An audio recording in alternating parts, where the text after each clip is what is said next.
Greetings and welcome to this week's episode of the platform Let's Talk About It. I'm your host, Jasmine Harden, and I'm here to create a space for Black minds, voices, and culture to thrive. Thank you for tuning in, and let's get into this episode.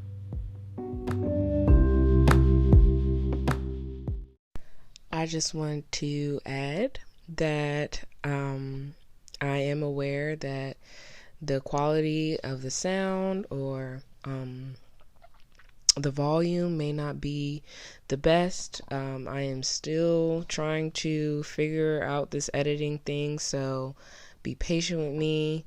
I definitely think that there's no lack of beauty and information and knowledge that is shared. But I do assure you that as I continue on this journey with this podcast, the quality will get better. But I do hope that you can enjoy what you are able to get from this episode. So, thank you. Hello, everyone. It is Jasmine Lynn here, your host at the platform Let's Talk About It. And I am so grateful and glad for you people to be here and to be listening and to be sharing this space with me today. I hope that today has been treating you well. And I'm really excited to talk about today's topic, which is social media's impact on the Black mind. I've been really looking forward to doing this episode because it's something I'm really passionate about, and it's something that I've actually been really being intentional about as of recently, especially the end of 2021, beginning of 2022, and just really wanting to be more intentional about my mental health and the way that I'm using my time and the things I'm giving my time and energy to. And social media definitely was a reoccurring theme that I thought would be a great topic to bring on the podcast. And I'm even more excited because I am sharing this topic with two of my closest friends from my undergraduate career. I met the first one whose name happens to be my name. She's my namesake, Jasmine.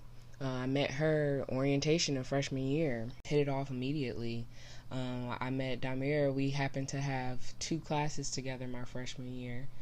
We were in the same major, and she was, again, just an immediate infatuation in a way. We really clicked effortlessly and seamlessly, and I was the friend that introduced them to each other. Through our interactions, we really created a sisterhood that I am just so grateful for, and I'm so glad to have them on this podcast today. We're going to really get into the nitty-gritty as far as why it's important to protect your mind when it comes to social media, and that although it is a great tool and resource for many of things, it can equally have a negative impact on the way we view ourselves, the way we see our community, the way we show up in spaces. And it's just important, even the differences in how it affects the genders and the races and the sexes, and how we all are experiencing very unique things in the world, and how social media really just is based on conformity and based on making everybody chase the same things and the same dreams, and that's just not realistic. So we're definitely gonna get into it. I don't want to get too deep. I just wanted to give them a shout out and tell them I love you guys. I appreciate you guys for doing this with me, and I hope that you guys enjoy. So let's get into it. Guys, so much for coming and spending some time with me and talking about some stuff. I really just kind of want to jump right in. So this episode, as we know, as you guys will see, is about social media's impact on the Black mind.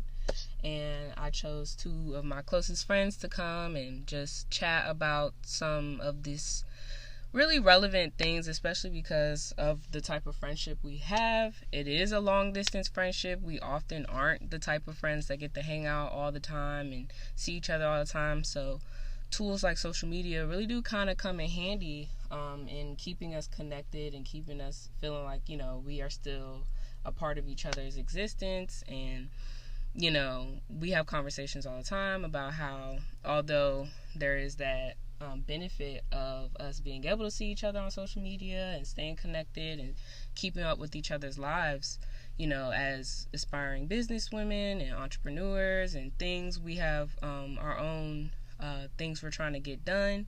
And we utilize social media on a social aspect, on a professional aspect, and, it can be draining, and it can have this major impact and influence on the way we view the world and ourselves and our relationships. And it's good to have a grounded friendship that budded before we necessarily needed social media to stay contacted, to kind of keep us grounded and remember like what's real and what's not, which I think is kind of tricky when you're navigating social media. So first, I'm going to start with the pros, which include, I feel like, social media provides opportunity to give underrepresented perspectives and voices more exposure. And it also provides a sense of community regarding important political issues and just social issues. It's a source of information a lot of times for people, especially for like social activism and other things that are kind of meant to bring the community together regarding important issues. And it's also become a hub for a lot of aspiring entrepreneurs in the Black community to promote Black businesses. So I think those were important pros to acknowledge, because I don't want to just make it seem like social media inherently in itself is bad. I just want to give both sides to make sure people understand like this is a very level-headed way of approaching this topic. So do you guys feel like there's any pros that I might have missed, or that you feel like you've even personally experienced with social media that is not often really talked about? I would say I kind of agree with you. I think it is a great way to connect and communicate with those friends, family members, those you may have lost contact or in touch with.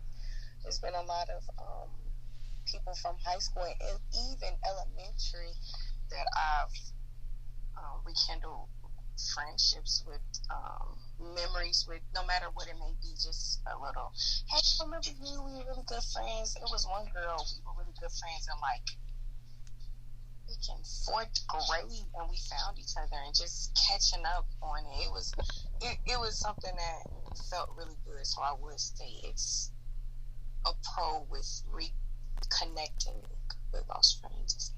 Yeah, that's a good one. Yeah, definitely. I agree too, and I feel like social media is a great way to get people's attention really quick and really fast. You can hit millions of people like within seconds. Sometimes people start liking your stuff within seconds of you posting it, and it's like sometimes when you meet so many people, when you travel and stuff like that, it's so nice to be able to still connect and not have to travel everywhere to speak to somebody. I like how, Jew, you brought up, just for the record also, if I say Jew, I'm talking to Damira. We have our nicknames, and I might not remember to call you by your full name, your government. But I agree with what you said about the exposure that it provides. Like you said, millions of people can get exposed to something in literally exponential amount of time, that in a way that's never really been happened before in history, in human history.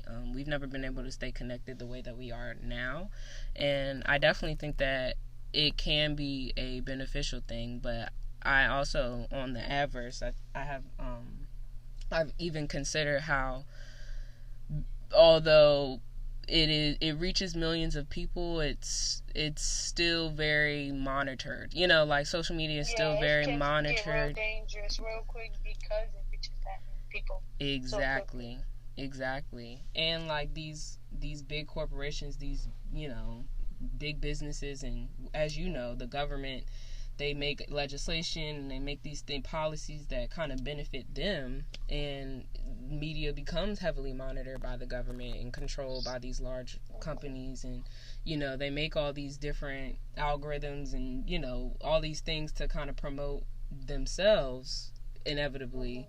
And it's interesting because when these underrepresented voices do get highlighted, I know I've seen, and I'm sure you guys could add on, there's times where they get the exposure, but then white people come and then they use it as a way to kind of they use it as a way to as you say, screw up the algorithm, or even just use the information and gaslight it, like gaslight the information to make it so much buzz and so much interaction going on around the topic that we kind of get lost in what the point was.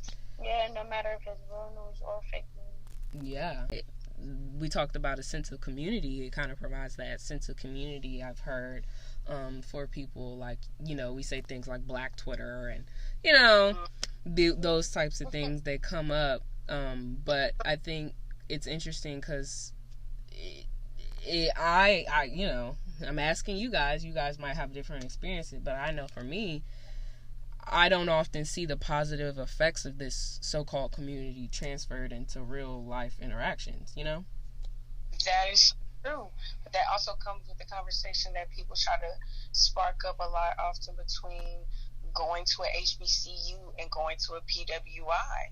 But when you these students that go to a PWI, they basically make their own HBCU because all they're hanging out with are Black people. Mm-hmm. So you really just migrate to where you're most comfortable, what you like the most, and we have such a better connection and such a genuine, I would say, vibe and feel just connecting and communicating with our own community. I think it's just better. I don't know. I should say it's more entertaining. It's more entertaining. Yeah. No, but you can't lie. Like, Twitter be like crazy. Like, it be wild, but it be funny. Like, and all the Black people know what you're saying, even if you use crazy lingo. Because or they get to talk about too much fake stuff, like reality TV. Like, they'll go hard over people who don't even know, but when it's something that they really like should be focused on and serious about, it's nowhere to be found. Mm-hmm. It's a joke. Yep. But we're saying, because Black people can relate so much to each other, like if you think about all the little posts that talk about how the different decor that we would have in our homes, that we would eat, the things that we would say, the way we think, what we do, like, it's just so much funnier and better because we really just understand. So each other on accident. Yeah, and it does create that sense of knowing, and like, okay, you've had a Black experience, like I use the Black experience, I said the Black experience so much because it's really an experience. Like, it really, like what you're saying, the decor. Look, I always talk about how Black moms always have a velour sweatsuit. Yes. Like, I got one. Yeah, like all Black moms have a velour sweatsuit. I don't know why that is, but they have at least one. Most have more than one in different colors. So, that's a part of the Black experience. But I think the sad reality is that when real life comes into play, I don't often see the beauty of that unless it is in environments like where you're the only Black people in an environment and you kind of are forced to relate to each other based off of that experience, versus when it can be a more diverse group of Black people from different regions and different areas, and it's not this automatic oneness that I feel like a lot of other cultures that are minorities, you know, Asian cultures, Indian culture, you know, just these different cultures that have a really strong culture, language, you know, even Latinas, they have language that inevitably unites them in a way that I think black people really lack. And it's kind of sad because we know it exists, as you said, we see it on social media, we see it, but when in real life we don't know how to manifest that. Yeah, and I think that's because, like, it's a whole bunch of different type of black people too. Yeah. Like, you get all different. Like, we always got Torres split apart. So it's like you build a culture with the closest next to it. And sometimes you can have a lot of like people in a whole bunch of different spread out spaces. Mm-hmm. So it's like, yeah, these people on social media is like this millions of miles away, but I got a different type of black person here, like, because it's all different types of black. It's the skater black, you know, the cool black, kind of cool, collected, crazy. Some people real crazy. Mm-hmm. Like, it's all different types. Yeah.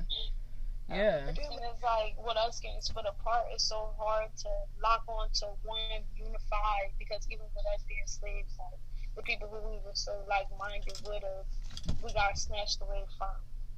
Yeah. Yeah. Like, even, like, we can have somebody who's like-minded with us, but they going through so much pain that they feel like they got to switch sides away from us. Yep. Yeah. And it's crazy because me and Jazz actually had a conversation, I think yesterday, about Kanye West and how, you know, he's such an intellectual person. And, you know, when he speaks about black culture and he kind of reads black culture and kind of gives a very authentic, honest opinion about how a lot of our culture is based on victimization and the, you know, consequences of slavery. But then it's like, well, you know, you went on to marry a white woman and have kids with a white woman, so it's like you Hypocrite. Yeah, like you can acknowledge the faults of where you've come from, but then you don't see the faults in the way that you're actively behaving. Yeah. And then it becomes this like, well, you're doing this and I'm doing it, and then it just never seems to really go anywhere, because it's like, okay, but are you really doing anything for your community? Like, sometimes you try to mask it so much when you should really be embracing it. Mm-hmm. Totally lost. Yeah. I wanted to also touch on the promoting black business part, because I definitely think that social media has made the promotion of black business more accessible, for sure. But at the same time, you know, I feel like it created a business culture that thrives off of like clout and not necessarily quality service products, you know? Yeah, or reality. Oh my gosh, yeah. So, two things I want to say, the good and the bad. So, I think it's really good because if you notice, since Instagram, the whole business thing has really started, it has really shown an increase in the numbers of not only black women entrepreneurs, but entrepreneurs in the black community in general. If you think back 5-10 years ago, it was not average or known for black people in general to have businesses, and let alone, I would say, profiting out or having like a mom and pop business. Yes, a mom and pop, perfect. Now you look on Instagram, it's at least 50 around you, if not, okay, at least 10 around you. It's doing really good even in the beauty industry.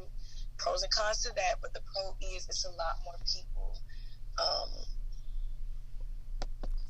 doing better in their businesses and really being able to reach that market more. Yeah, and just really overachieving the norm of what they stamp on that business. So a lot more people are becoming more profitable and really becoming an entrepreneur nowadays. Now the cons are some of these people are just watching these individuals thinking they're actually learning something. They're not really learning what it means to be an entrepreneur or professional or a hardworking entrepreneur. I think some people are just getting by being known or being popular, and I'm not saying anything is wrong with that. Get it how you live, but people got to stop feeding off of what's hyped and what people are known for. If something looks bad, it's bad. If something looks poor, if something doesn't seem right, it's not it. But just purchasing and getting services from individuals that aren't really doing the best, I think it's childish. Yeah. I think it's a joke. Yeah, I completely understand why you say that, because it's like people become so busy, so consumed with this idea of like, oh, well, they have such and such amount of followers and everybody's going to them and whatever, they gotta be good and I gotta keep going back or whatever. And in reality, like, they have bad customer service.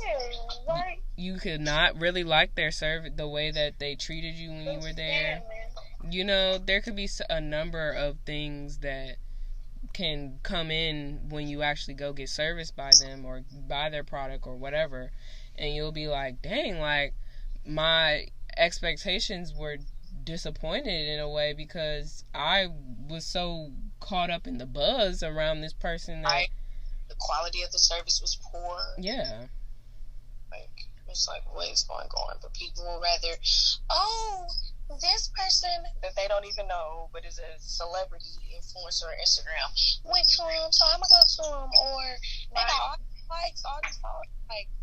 And then that could be in your favor depending on what side of that you want to own. Yeah.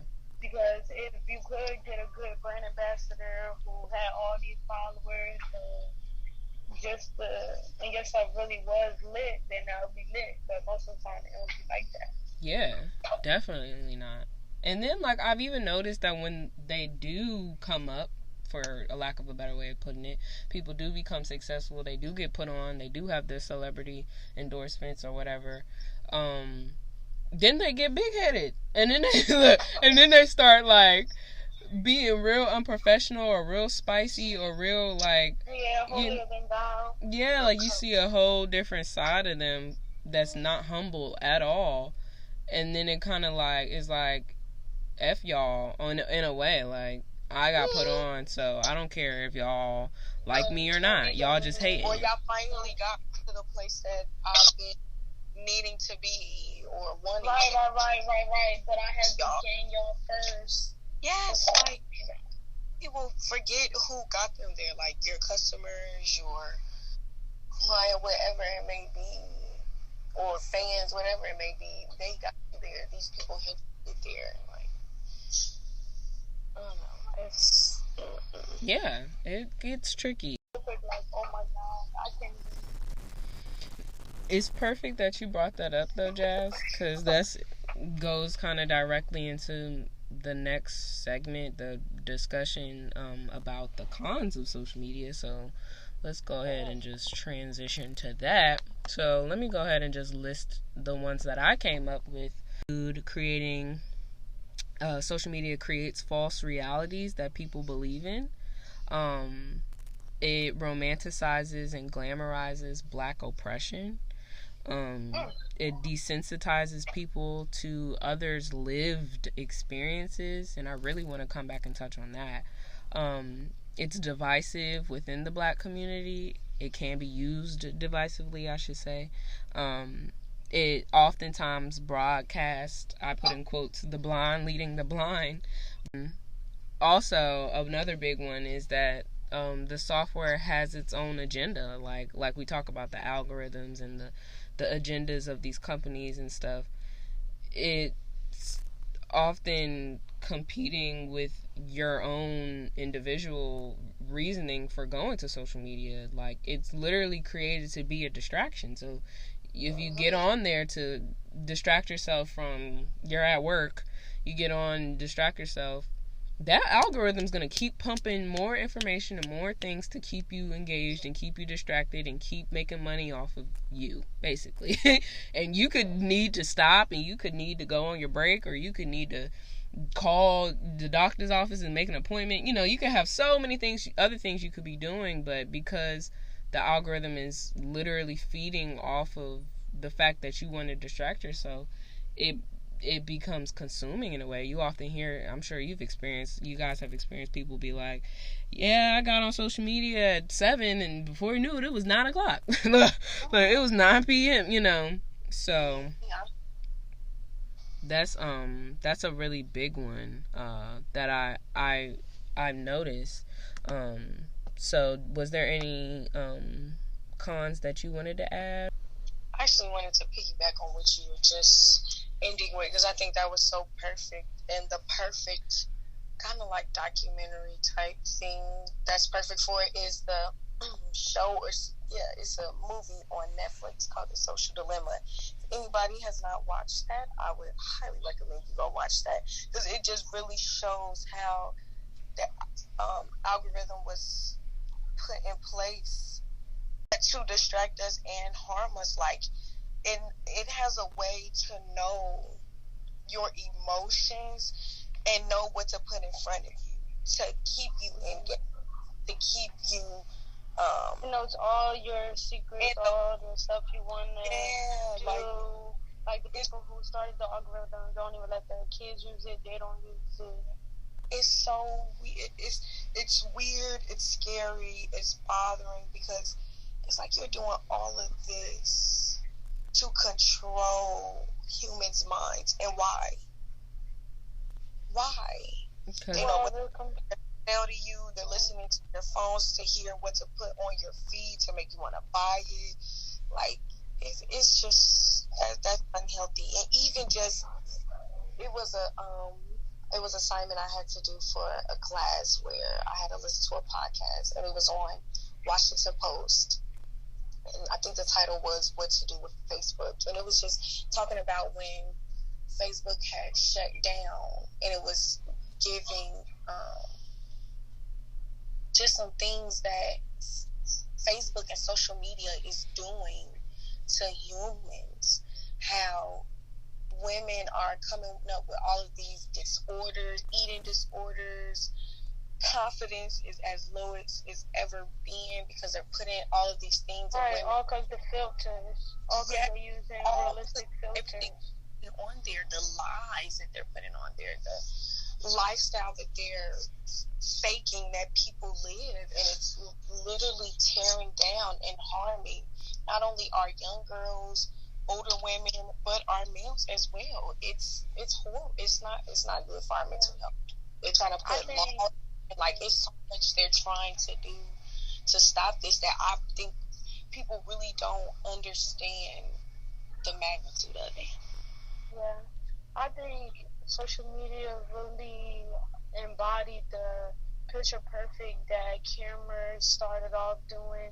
With social media, is like you was already taking picture perfect pictures. Now it's like, if you take a picture that's not edited, or you don't got no makeup on, now your eyes dark, now you look round, now you look, like you don't look like how, like everybody always say, I look different in a video, or I look different in person.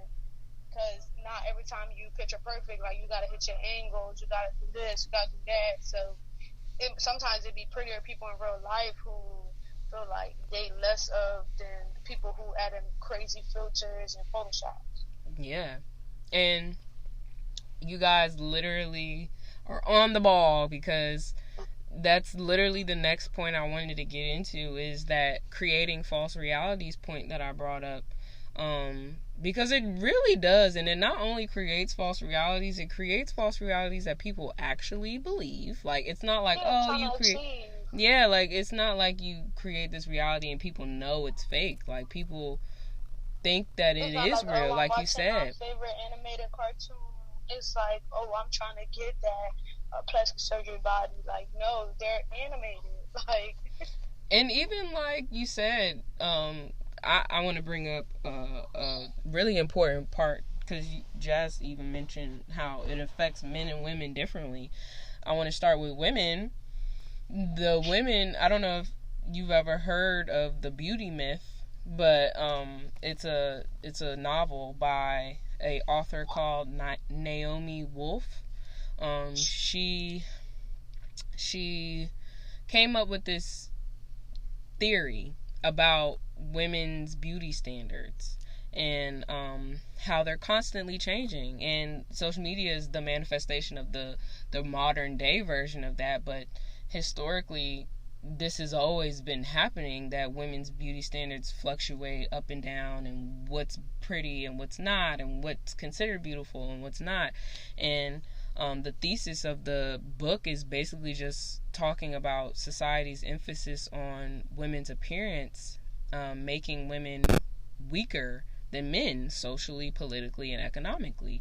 And I really highly suggest you at least read an article about it, even if you don't have the bandwidth to read the whole book or whatever. But really, just anybody listening, really give that, especially women,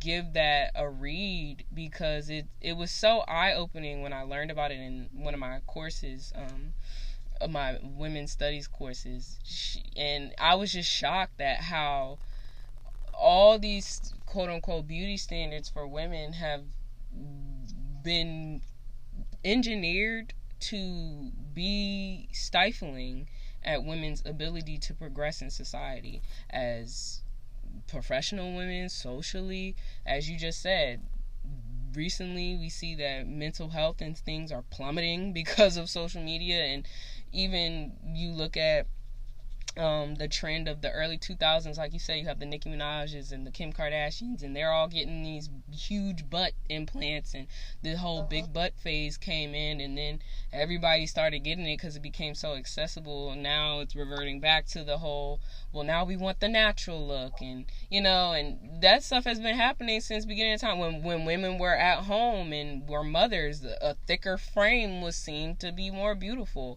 But then when women entered the workforce, a more boyish frame seemed more appropriate. And, these things have just been happening for so long. Not to cut you off, though, because some of the people, they was trying to achieve what some of the culture had. Like, not every black girl has a big butt, but some people have badunkadous features naturally. And it's like, that's not for everybody. Everybody is not shaped that way for a reason. Like, if it was like that, nobody would be out here finding clothes, or like, it's fine to be different than the next person, because how would you be who you were if you was the same person? You would just be a clone or a twin. But we all come from different eggs, which means we got different DNA, and we should act accordingly. Yeah. And they make it so women feel like that's a one other thing to be competitive about with other women. You look at other women and you're like, well, I don't have that, but I got this, and she may have that, but what you got. Yeah, like she want what you got. Someone want her what she got. Like me, I got big breasts, so a lot of people be getting boob jobs and stuff, but I struggle with this. Like, it's something that I'm self-conscious about. Like, I don't look right in shirts. I'm always got 3 titties. Like, I'm always having to wear 3 bras. I can never wear tank tops. I can never do this. I can never do that. All my shirts are provocative now. Like, I'm wearing the same shirt that she got at a business interview, but I look trashy or whatever, and she looks clean and slim. And it's like, now I even look bigger and thicker because I got these big things. Yep. And it's like, you going out your way to get this, but my back hurt. Like,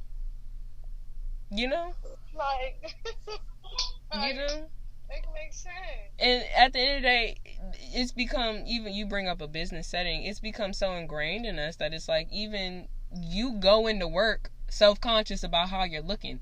Most men are not walking into work self-conscious about how they looking. Like, if we're being honest, and that's where Naomi Wolf comes in, and she really just breaks down how it really impacts the way that women are able to show up in society, because we have all these influences and things going on in our mind that are playing on our our own views of ourselves that we're not able to show up in professional environments and show up in certain environments and be our best selves because we're so busy worrying about all the other stuff that people make us feel like we have to be conscious of. And saw this girl, she was in a professional setting.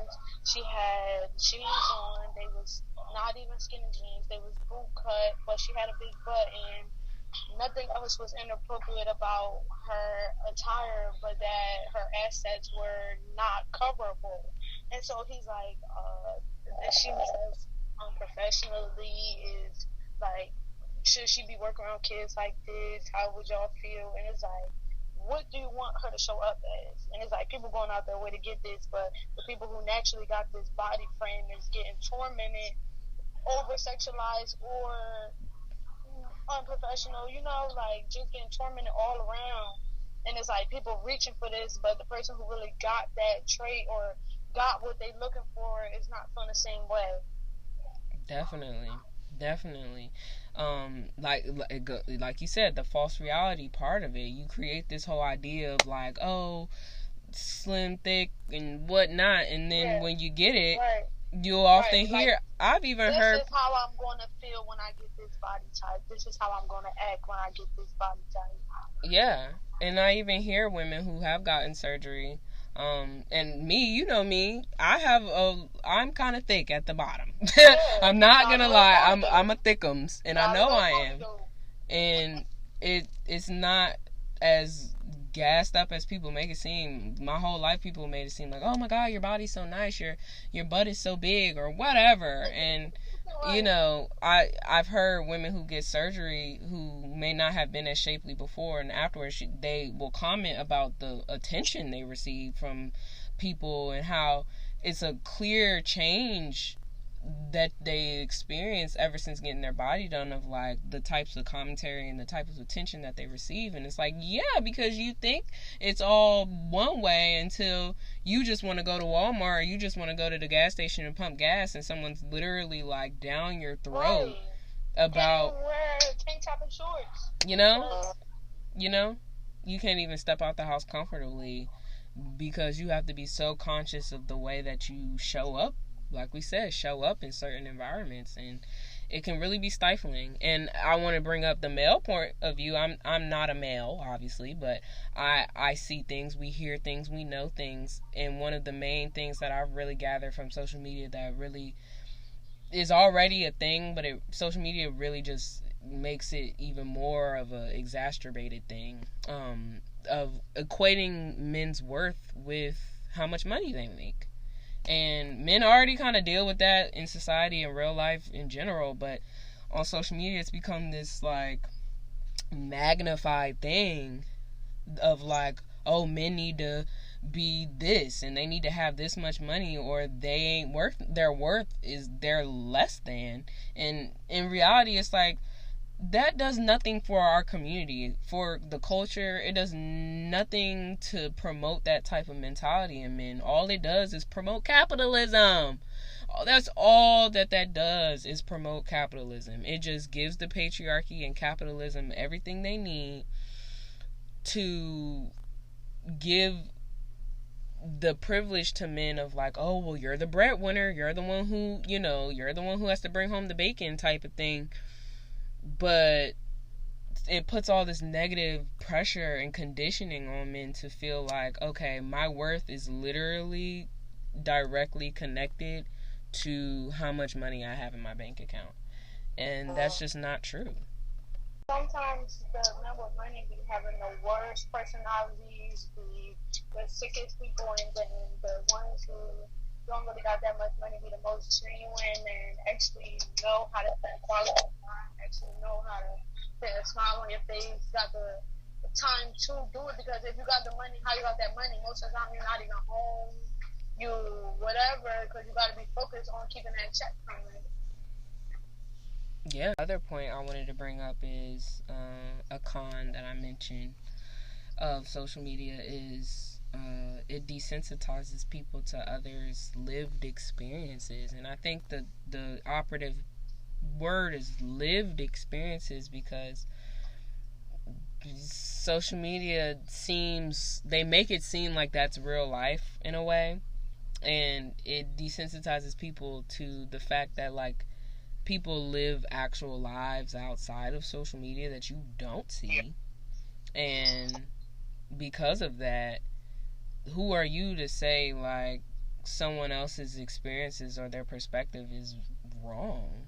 Because you don't know what they've gone through or what they've experienced that could have allowed them to create this perspective and this reality that they're living in. And it creates social media has this ideology of, like, well, don't put your business out there if you don't want people to talk about it type of mentality. But in reality, like, the promotion should be people need to mind their business. If you have nothing constructive to say that's coming from a place of uplifting, loving place of trying to genuinely help someone. And even with that, certain people really need to take time and really think. Like, they could think they're commenting like, well, I'm telling her she need to leave that man because she do need to leave that man and he ain't doing nothing for her. And it's like, but are you saying it in an uplifting way? You know what I mean? Are you even coming from a place of love when you are commenting on what's going on? And if you are, maybe you should rethink it and maybe you should close your mouth. You know, like, you think you have a little bit too much stake in someone else's life, and that's just not okay. It's not coming from a place of empathetically thinking about what someone else could be going through.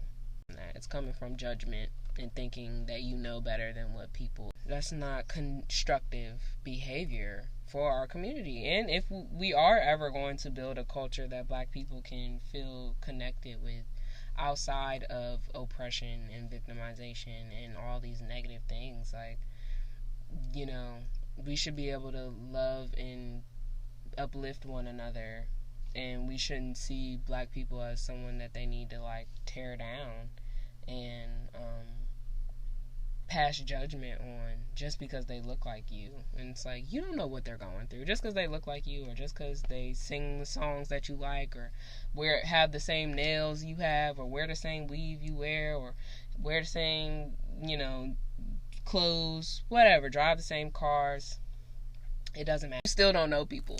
You only know what they show you. So, yeah, that's important to recognize that people do become desensitized to other people. Thanks. And a lot of times, like, you gotta be perfect all around. So you gotta have, like, makeup. You gotta have your hair done, nails done. Don't do it. People sometimes be looking at you like, why you don't do this? Why you don't do that? But I'm like, I come from nothing, so most of the time, I'm not even thinking about that. Like, that's not, like, something that I've even been used to affording. So it's like, that's like picking up another bill for me. So if I try to keep up with you, now I'm homeless, now I'm this, I'm that. Like, and it's like, not everybody, like, you shouldn't be feeling like you're forced to do that anyway to be good or be anything. Yeah. You should be able to show up how you are and be the same person who you was. Right. Like, I've had my theories about civil rights movement and what integration did to the Black community, but one of the biggest things that I've taken away from that is that it creates Black people this mentality of, like, analyzing and equating people's worth to the, like, what you're talking about, the way you look and the way you dress and the car you drive, the house you live, the neighborhood you live in, and your worth is so connected to all this outside stuff that it's like, as a Black person, it's disheartening to know that me being Black isn't enough.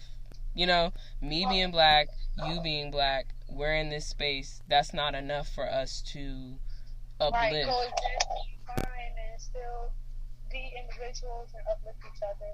But it comes from you starting off not having nothing, so a little bit of something, it feels like a whole bunch. Yeah. It's like when you so used to not having nothing, now you got something, and other people, you like, oh, you ain't got this, you ain't got that. Some people will really switch up on you as if they wasn't in that situation before. Yeah. Or even have this jaded view of the world of, like, now people want to hate, you know, now people want what I got. You know, Right. now people gonna hate on me, and now people gonna be, you know, looking for my downfall. Right. You know. So now you think your closest friend snake trying to get you, and whole time there's some other person who sent you mad red flags that you ignoring, but that person got money too, and you around them, so now you delusional because y'all got the same amount of money, and you think just because they don't got that money, they gonna rob you or something.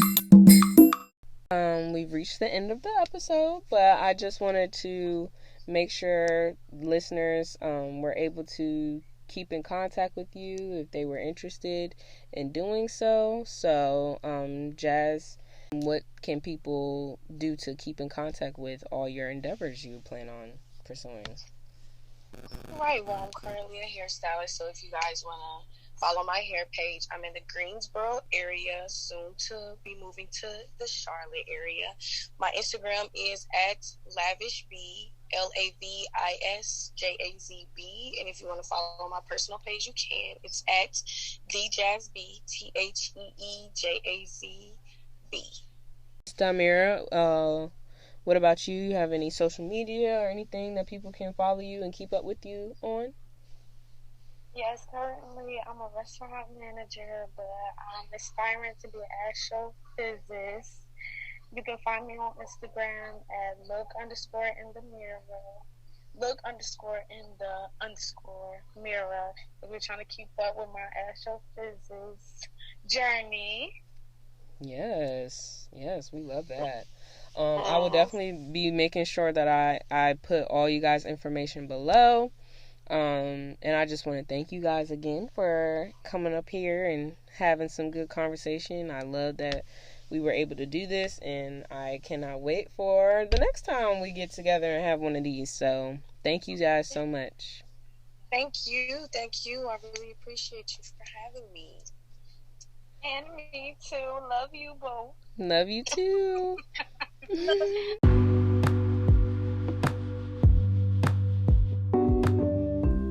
I just want to express my gratitude for you taking time out of your day to share this space with me. I hope this episode was meaningful and you exit feeling enriched. I appreciate you being a part of this community of listeners and hope you gain some fulfillment out of your day.